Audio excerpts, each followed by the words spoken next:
Hi guys, this is Stacy Berger.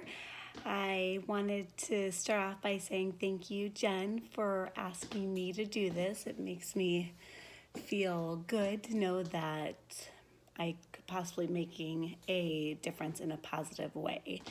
So, I wanted to talk to you guys about Brooks Blackmore and why I do what I do to continue to keep his memory alive.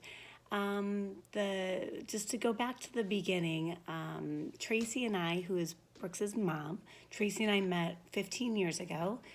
We both were therapists with First Steps. She's a physical therapist, and I was a developmental therapist. So we, kind of started our careers together, and just hit it off, and have been dear friends for a long time. And a few years back, after she had her third child, which were twins, the second and third children together, of course, she got the devastating news that Brooks was very sick. And within the year, she lost her firstborn, her baby boy, to a terrible cancerous tumor. What that taught me, just in watching her throughout that year, how resilient she was. She was tireless, she was relentless, she was a fighter, and Brooks was right there alongside her. They were in it together. The fight was long and it was hard, and I know that through all this, I know that God has a bigger plan. I truly, truly, truly believe that.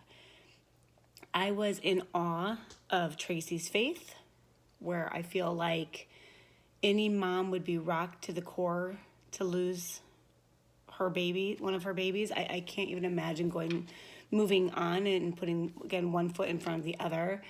And she did so with grace, and I know she's been raw, and again, she has shown a faith that I have never seen before and has taught me a lot.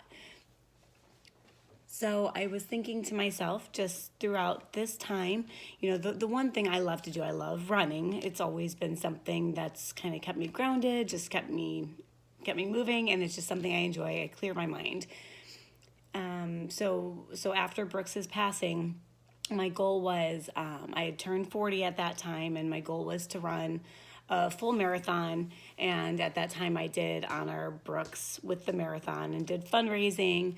And I thought to myself, a lot of people have big voices and really awesome words to use to encourage people to give back. And some people have the financial gift to be able to give back. And, I just felt that I have an able body, and I was able to run and give back and keep Brooks's memory alive. And I do so. And I've run my second marathon. I honored him as well.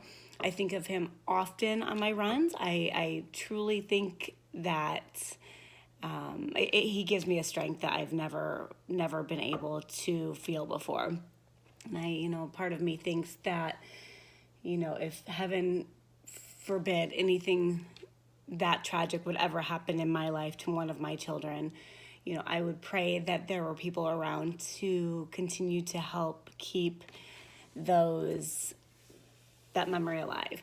So I do so. I step out in faith to do so. I know God is good. I know He has a bigger plan.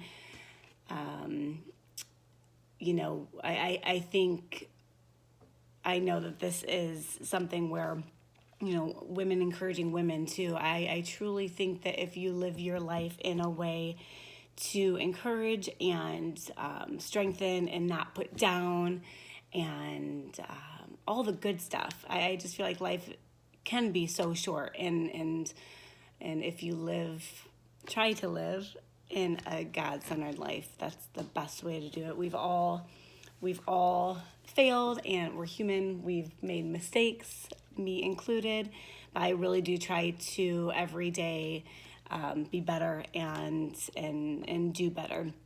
So in Brooks's memory, I'm just happy to keep his alive, and whatever I can do to be there for that family. Anyways, Jen, thanks for having me, and I hope you are all having a wonderful day. Thanks, guys.